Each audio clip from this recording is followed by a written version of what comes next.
Hey everyone, welcome to Group Text. Well, we're in person today with, I'm so excited to have you here, Monica Garcia from The Real Housewives of Salt Lake. You're the one everyone's talking about. I don't know how to say that gently. No, thank you for having me, by the thrilled. way. Thank you. I'm excited. So, okay, we're going to sort of, there's so much I want to ask you, starting with, Okay. where did you grow up? I mean, you just all of a sudden you sprung fully formed on a TV show. So I'm guessing you started as a child somewhere. Yes. So I actually was born in Boston. So my grandmother and grandpa actually immigrated to Boston on a boat from Portugal. Mm-hmm. So my family is still all in Portugal and Boston. And then from Boston, we moved to Arizona. And then we moved to Portugal. Yeah. And then Pennsylvania, New York, Arizona. I've kind of been everywhere. Why? My mom, she was just a gypsy, just moved? Yes, That's honestly. What in show business you call the people who travel all over. No, she would refer to herself as a gypsy, 100%. Yeah. She was just, she loved trying new things, trying new places and new jobs, and so we kind of just went where that was. That had to be really hard, though, constantly moving. And I always feel badly for the kids, and you hear about with army brats and things like that, because your social life gets disrupted. Yes. How much do you think that helped you and or hurt you? Mm-hmm. I remember being very angry about it growing up. Mm-hmm. I remember as we drove away in a moving truck and all my friends came to say goodbye, and I was 9, and it was heartbreaking. I remember going to 3 different junior highs, and I hated it. But now looking back as an adult, I'm actually grateful for it. I learned a new language. I got to see where my family came from and live in another country and experience the East Coast and do all these things that so many people haven't. Mm-hmm. But at the time, I think I did harbor a lot of resentment. Do you think that it gave you some resilience? Yeah, 100%. That 100%. Later in life completely, we'll get into that. Yeah. Has been a helpful tool. Yeah, very helpful, yes. So how did you get to Utah? My ex-husband, he lived in Utah, and we actually met online. We did long distance for a year while I was in Arizona, and then I just decided to move to Utah to be with him. And you have 4 children? 4 girls, yeah. All with him? So my oldest, I actually got pregnant when I was 19 and had her, but my now ex-husband, ended up adopting her. So technically they are all his, but biologically 3 of them are. Okay. Yeah. So you guys split. Yes. And when you talk about in a couple interviews your sort of childhood trauma, was that your mother literally destroyed every scrap of evidence of your father? Yeah. And you made a real point to not do that with your eldest daughter. Yes. How conscious, obviously it was a conscious decision, but did you understand why your mother did what she did finally? No, really? I still don't, because it's so hard, because since I have a daughter with a very, very, very similar situation, I almost don't even understand it even more, because it's so hard to just keep a photo of the dad to one day show your child. So, I still don't understand. I mean, she says, I never thought that was going to be the last time we saw him. I can understand that. Right, because now as I know, I look at my life and decisions my mother made, which at the time I didn't understand and made me really angry or really hurt or whatever. Yep. And then suddenly when you're in their shoes, you go, oh, I kind of get it. I don't want to do the same thing, but I understand why they did. I think for me, it's not even just about that. It's not about my mom destroyed, photos of my dad. It was even who he was as a person that she hid from me for so long that I found out through other family members. And then I would ask her about it and she would say, yeah, that's true. So it's why couldn't you tell me anything? I'm 39. And I just... Don't say that wrinkling your nose. I'm like, oh my God, I'm 39. No, it's fuck off. No, meaning she's had plenty of time between, let's say, 18 to now. Absolutely. To tell me your father was gay. your father was this, you know, this is that, you know? That's what I just don't understand. Once people become famous or notorious or whatever word you want to use, relatives sometimes can like pop up. Yeah. Has that happened? No. Really? No. Do you think he knows you're his? You know, I do know that he made my mom get a paternity test because he actually didn't believe that I was his. But obviously it showed I was. Yeah. We don't know each other. So I think he could, people are like, do you think he's watching you? And I'm like, he could be, but I don't think he would know, you know? Yeah. Because you always hear about these stories that somebody pops up in someone's life and you're like, oh, really? Now you're interested? Yeah. I also feel like he has passed on. Really? I feel like he has passed on. So I almost wonder if that's also why I haven't heard anything. But you said you lived with your grandparents and things like that. Who was your male role model? Who did you look to? Because I can clearly see who, you know, what my dad gave me, what my mom gave me, what friends of theirs gave me. Yeah. Who was that man in your life? You know, honestly, it is really fucked up. It can be. It's very fucked up because my mom dated so much. I say it as like a revolving door of men. And so unfortunately, I would get attached to the men she was dating or engaged to. My mom has been proposed to like 12 times. Did she keep the rings? No. Damn it. I know. Never. She never she- did. She never did. My mother always said, if a man gives you a ring and wants it back, swallow the diamond because no man will look through shit for a ring. It's so true. That's such a good point. I'm going to remember that. Please do. I'm going to. But so unfortunately, I would look for role models in these, you know, revolving door of men. And so I think that's what's made me have such a fucked up life, honestly. You know, all these little bits and pieces have added up to a messed up situation. But you, just sitting here, and I just met you, you seem to have a level of self-awareness. Yeah, I do. Thank you for picking up on that, because I think a lot of people don't think I do. They think she's not aware of how she's acting or whatever, you know, so thank you for saying that. So we got to talk about Jen Shaw. Let's talk about Let's go right into it. So I'm confused. So you were working for her, and then you started posting, or were you posting and then started working for her? What was the order that things happened? So none of the posting happened until all of us that were involved in that page were out of her life. Okay. I was her friend first, and then I started assisting for her. It never works out. No, never. Yeah. That's a recipe for disaster. Yep. And that's when I started seeing all these other things, was when I was, you know, assisting with her. And then I left, and then that's when we started the burner page. You made the decision to work with the authorities. I did. So, you know, which I didn't know that you were friends first. Yes. At which point did it become, her behavior become intolerable to you, that you had to sort of make, and people don't think about this, a moral decision? Yeah. Whether to stay silent or to expose basically what was a scam. Yeah.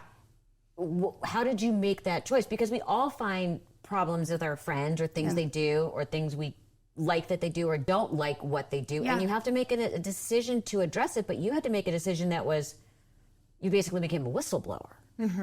So there were 2 nights in particular that happened. Jen Shaw threw things at me.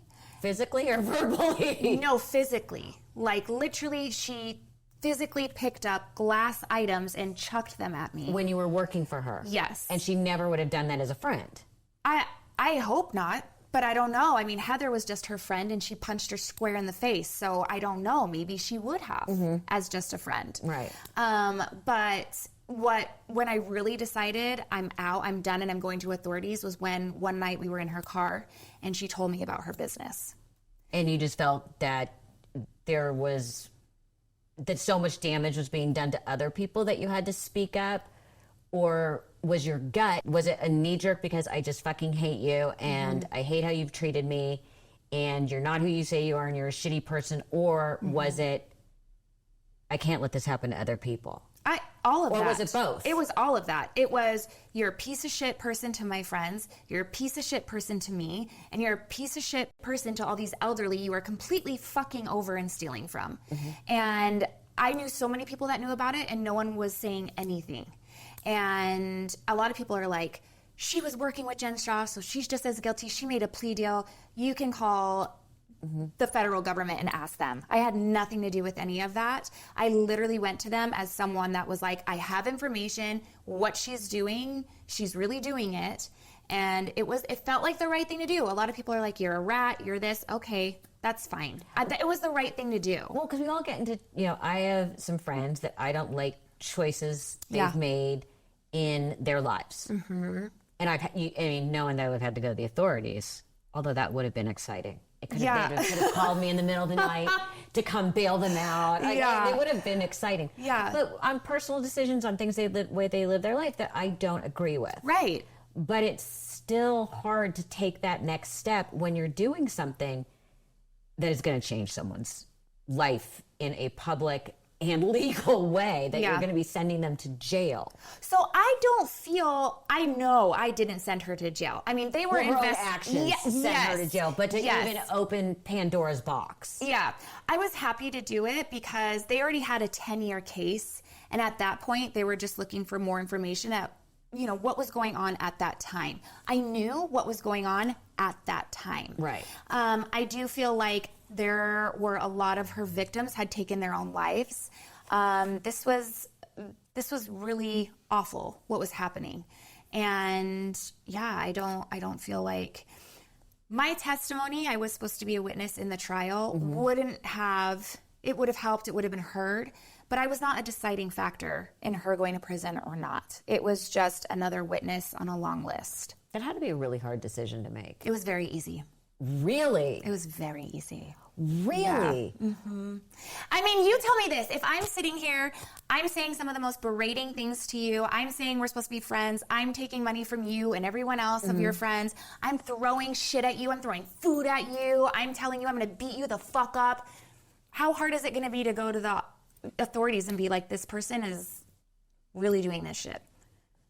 Again, I guess it's not that hard. No. But by the way, it takes a lot of, courage to be the friend that does that and says enough. But do you think it's changed her? Do you think you actually, in a weird roundabout way, may have helped her? No, I don't think I helped her at all. I don't think, and maybe... The question is, has she learned? I hope so, but I think the only person that honestly would be able to answer that is her. Obviously, you're afraid of the backlash. You have this fear of coming out of what other people are going to do to you and whatever. But as far as the decision to go to authorities and say, I know this is going on, I've seen this, I've seen that, that was easy to do because it was the right thing to do. And I know, especially the cast is just like, we can't trust you because of what you did to our friend. And it's like, I can't trust you because of what you didn't do. Like, honestly, you didn't go to authorities and you knew shady things were going on. She was assaulting you and you still stayed quiet. So, I mean, what does that tell me? It's a completely, it's two different lenses to look through. Yeah, exactly. So then it takes me to my next question was. Yes. So the people, the ins and outs of the show, you know how they edit it, all these things. Why in God's name would you then sign up for it? It's like I look at other shows and I think, and I'm a huge Below Deck fan. Oh, yeah. So I watched Below Deck and these people chartered the boat, come on, act horribly. Yeah. Why do you think that's not going to get out there? Yeah. How could you knowingly... did you take lead of your senses? Because people come to me all the time. Oh, do you want to do another reality show? I'm like, not so much. Yeah. I needed the check. Really? Plain and simple. I am a single mom of 4 girls. I wanted the opportunity. I wanted to be able to open other doors. I want to be able to provide for them. There is no shame in me admitting I needed the money. I wanted the springboard. I wanted the platform, and I wanted to be able to do other things from that. That's why anyone does these shows. Yeah. So, I mean, they're not doing it to have fun. I mean, Yeah, well, it's hard. It's so hard. By the way, and we always used to joke, like my mom and I, was like, people think that reality shows, like, could you imagine if someone actually followed you around, how boring it would be? Yeah. Here's me on the phone. Here's me sitting at the computer. Yes. Here's me picking at my skin. You know what I mean? Yep. And maybe it is fun for some people. But I was going in as the only new girl in a veteran cast. Right. Which that is is hard. And with a history. Very muddy history. Very muddy history. Yes. You know, you talk about being and it's a term that I've used, is the insider, the outsider of the insiders. Yes. And it always makes me always feel very sort of lunch table-y. And I'm going through a personal situation with that right now, but I've gone through it professionally. Yep. Even with my mom, where we were allowed to be on the red carpet, we couldn't go into the shows. No one ever invited us in. We only, here we are changing, turning people showing up to an event into a televised event. Yeah. And we only got invited to the Vanity Fair party once. Interesting. So I understand the emotion of it. Yes. How did you not go home, and you've got 4 girls, and just feel so shitty about yourself? You know, I will tell you, I did not feel so shitty about myself until after reunion. Really? Because I think a lot of it is, you still feel like an outsider. So why after reunion? I felt like an outsider. So, first of all, I think anyone would do what they could for a come up. If anyone tells you that they wouldn't, that's a lie. Yeah, so 100%. There's no shame in me as a fan wanting to go on there, as a broke bitch wanting to go on there, or whatever, people want to label it, as a stalker, however you want to say it, you would all do the same damn thing. And, survival mode is real. Oh, yeah. And I was going through a very nasty divorce that involved domestic violence with my 4 girls. So I was going to do whatever the fuck I needed to do. And I was going to suck it up and make it the best I could. The reason why I felt like shit after that reunion was because that was 13 hours straight of a complete gang up. I could not get a word in edgewise, and it was right out the gate. I mean, within 5 minutes, Heather Gay had these recordings between me and my best friend that she was playing. I mean, it was right up. Oh, my best friend pretty much said, "Here's my phone, take what you want," from Monica. I'm guessing she's not your best friend anymore. No, she's just, Heather's friend / hairdresser, I guess. She's not my best friend, no. But this was someone that I spent holidays with, every Sunday family dinner with. Our kids were friends. It was awful. A lot of people, though, are saying you did the same with the anonymous posting. 100%. They're not wrong. And I said many times, I'm living my karma. I deserve it because I did it to someone else.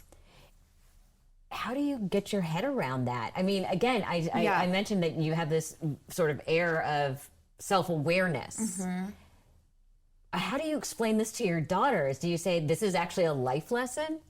It is a life lesson, truly, in many, many, many different ways. I mean, it's be careful who you trust. I thought I could call my best friend at the time, vent about my shitty day on a random Tuesday. I never in a million years thought that would be played on a stage with women that hate me. That in itself is a life lesson. But again, I just need to stop you on this just because I've done reality shows. Yeah. You knew what you were walking into. I did and I didn't. How did you not? First of all, when do you remember even first watching The Housewives? What was your favorite franchise? And then you got an insider's look at it when working with Jen. I mean, yes and no. She never filmed or did any of that when I was around. So I was never around for that. But, Did you watch the franchises before? Yes, I love Bravo. I've absolutely seen the franchises before. What was the first one you watched? I honestly don't. I want to say OC. I want to say OC was the first one I watched with Vicky and Tamara. Right. But just to go back, you are smart. You've been around. You watch the show. You know how the sausage is made. Yes. How can you have had sort of a naive expectation going in? I did not think my best friend was going to flip like that. I did not bank on that. I had everything else pretty much, you know, I knew was going to come out, whatever. I did not for a second think that she would have ever done that to me. And that's where I was naive and really fucked up, because I trusted her with everything. At that time in my life, she was like my spouse. I had no one else. I told her everything. And I did not for a second think that she would ever do that. How are you protecting your girls from all this fallout? They don't even know, honestly. I don't play it in the house. They've never seen the show. You know, Jade, my 14-year-old, people don't even talk to her about it at school. I've been very fortunate in that area. My 18-year-old, she doesn't watch the show. They really haven't seen it. And when we go out, everyone is so nice. So they haven't seen what mom deals with. Which, you know. Which is good. Yeah, one day they will, you know, when they're older. You know, 6 and 7 is young, but I'm sure they'll come to me and be like, oh my gosh. But also it gives you, when they're teenagers, go, do not watch this and do not do this. Learn from mommy's mistake. Exactly. Yeah. Did you at one point, especially with the posting and all that, did you start to think this is going too far? 100%. But yet you kept doing it. Yeah, we all kind of, it was so weird because it was never just one person. So it kind of was like one person's running it, you know, for this period of time. And then they are like, I'm over it. And then someone else, and then someone else. And then, you know, it was just kind of like a rotation of whatever. So yeah, I think that we got so, honestly, I mean, I also say, like, it sounds a little bit like you guys were kind of living in this vacuum. And that can get people in trouble when you are not looking at the bigger picture of what you're doing is going to affect other people. We just became so overcome with justice and wanting to be like, she screwed us over and let's you know. Was that with Jen? Yeah. Okay. Yeah. That it just kind of it totally got out of control. I mean, I can absolutely sit here and say, yeah, that was a little much. You had to assume that walking in, again, you're not naive, walking into the show now going, oh man, these other women are going to be pissed and not like me. Plus you're walking in as beautiful. Oh, thank you. And someone who knows, again, I keep going, having insider knowledge. Yeah. That knowing that you could expose all of them. So you know, Andy Cohen kind of asked me the same thing at Reunion where he said, I gotta say, I'm a little surprised you don't understand why they're pissed. And no, I think you do understand why they're pissed. My question is more, how pissed they were was there forethought going into this going, okay, I know they're gonna be pissed? I did not think for a second that they were going to be that pissed. Yeah. I did not think for one second that they were going to be that pissed, because they can say what they want, but they were fans of that page and they loved it and they wanted Jen exposed just as much as we did. Just as much as we did. They were, some of our page was, they loved it. They watched every single story. They commented back. They responded. They were in the DMs. I don't care what they say. They loved that page and they loved that it was taking down Jen Shaw. That's really interesting because none of them will cop to that. No. And even actually at Reunion, I read some text messages that Angie said that she was like, this page was the greatest fucking day of my life. And she's like, yeah, so what? And it's like, so what? So that proves my point. You were not affected by this and you loved it. So stop acting like this is, you know, the end of your world. You're so self-assured in that you made the right choices. Do you think that inner strength from maybe moving around all those places as a kid and having to be so resilient is helping get you through this? Yeah. And I do want to say, I know I didn't make all the right choices. No. I'm like, girl, I did not make all the right choices. I wasn't going to attack you, but you made some really bad choices. Some really fucked up shit. Some things that you look back and go, shouldn't have done that. Wish I could take that back for sure. Yeah. I can own that. And why I should have slept on this. Yeah, I probably should have taken a step back. Yeah. You know, there's all these things. We all have stuff like that in our life. Oh, yeah. Like, we've all done things that we're like, yeah, probably shouldn't have done that. Or that was a mistake. Or I'm going to learn from that and do better in the future.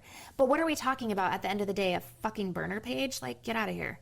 For someone that's sitting in prison? Like, what? Well, it gives her something to read. Yeah.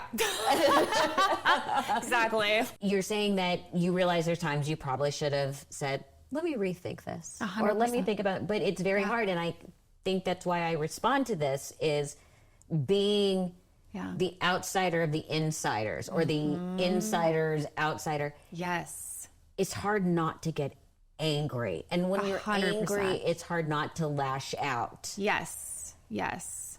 Do you, in hindsight, go like you just said, not my greatest choices? No, yeah. I still get angry thinking about specific things. Do you still get so mad? I think the only thing that really, really just blows my mind is the hypocrisy that we're going to sit there and crucify Monica for something like that when every single one of them has done some really fucked up shit, said really fucked up shit about each other. Like, it's, you know what I mean? It's kind of, it's literally like Jesus and the whores. Really? Where it's like, cast the first stone, bitches. Like, none of you can pick up a stone and throw it at me because you all have your own shit. So what are we doing? You know, I mean, look at what Lisa said about Meredith. My gosh.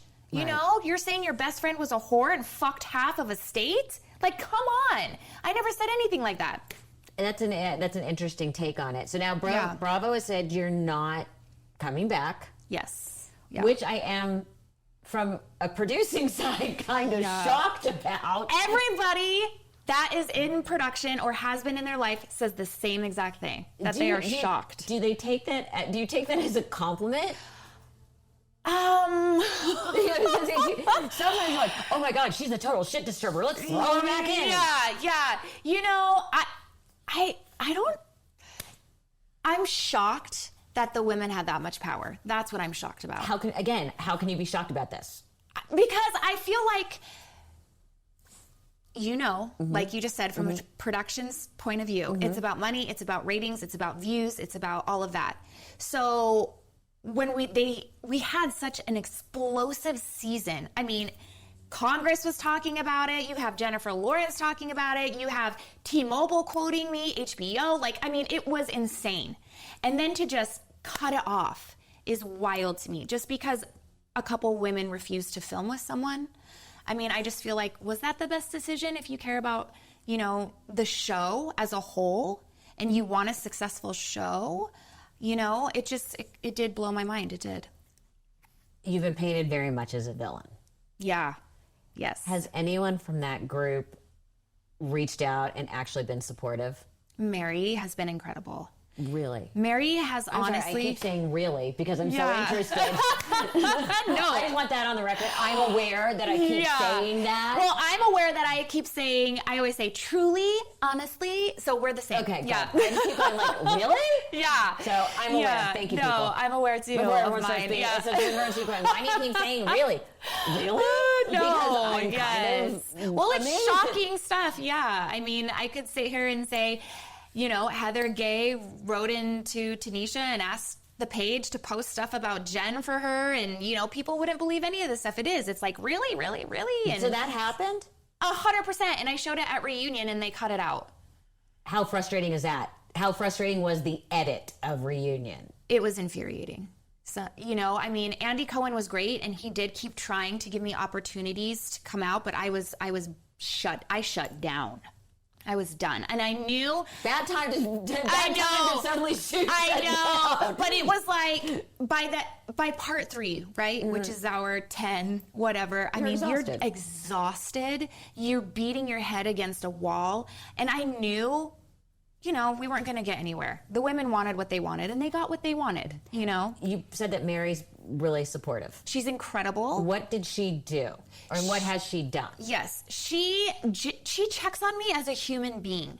And that's what I think is so important, is people forget we're human beings. We have feelings. We have children. We have all these things. You know, I have had some of the most disgusting stuff said about me. It's like you forget that there's a real life person on the other side that's made mistakes, just like you. Mm-hmm. And Mary sends me the sweetest text messages.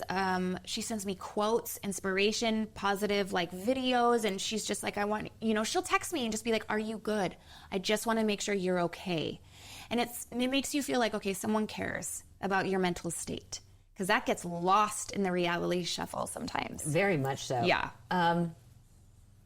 You've launched, you have a business. Was it Baby Brea? Yes. Okay. I'm so shallow. Has this made sales go up or down? No, you know what? I was not prepared. I didn't even really think that anything would, spike sales. And then the show aired and it was like, poof! And I didn't have the inventory. I had to order the inventory. Sales got delayed. People were pissed off because I was not prepared. Well, because when you Google you and it comes up. Yeah. And then people go on and say, oh, actually, I'd like that. Yes. I just bought something off Instagram right before you got it. Yeah, exactly. A pair of compression gloves. Ooh, I've never heard of that. Well, I've had 2 thumb surgeries and I play a lot of tennis and pickle and paddle. Oh, that makes sense. And I'm like, the brace rubs. Yeah. I know nobody cares about this, but the brace really rubs. So I've been looking for something to wear underneath it. And I'm like, came up on my Instagram feed. I'm like, yes. So immediately, yes. And poor Wendy's like, great. You've ordered something else off Instagram. I get sucked in. So stuff went skyrocketing. Yes. It was insane. I've never had sales like that ever. And I was not prepared for it. I didn't have like the inventory to back it. I mean, it was a mess. And in fact, the women threw that in my face. Like they've never started a business ever before in their lives either. It's like, damn, can I have any room for any kind of anything? Like no grace whatsoever. I can't even like refund a customer for shipping delay issues without you making it a story. Like, give me a damn break. I'm fucking human. Like, I'm trying to balance everything by my damn self, Oh, yeah. So, yeah. I'm just sitting here going, you should go on Shark Tank. Yeah. Could you imagine? This could be your audition tape for Shark Tank. Yeah. It's like, exactly. Too bad we don't have any product to hang up. Seriously. So you have another Instagram account listed on your personal account, which I love, at officially persona non grata. Yes. And it's a private account for anyone who's ever felt unwelcome. Yeah. Okay. It's a private account, but yet you're shooing people away. I know. How do you decide who gets to follow or come into it? Yeah. Or is it more of just a play? No. It's actually for a new product launch. But I'm actually in between samples and figuring out the designs. And what is it though? What's the product? So it'll be like sweats, like hoodies, crews, sweatpants, and it'll have, it's like merch. It's just merch. So then once I have that, because of what happened with my swaddles, okay? I don't want another disaster. Yeah. I don't want to make people feel like any kind of way. So once I have the product, I will make it public and you can order and all of that. So I went to BravoCon this year. Did you see me? No, I was going to say, did you go to BravoCon? Yes, what were the fans like? I didn't see. By the way, I was working the whole time, so just because I didn't see you, I doesn't mean anything. I'm like, wait, I didn't see you. The fans were absolutely incredible.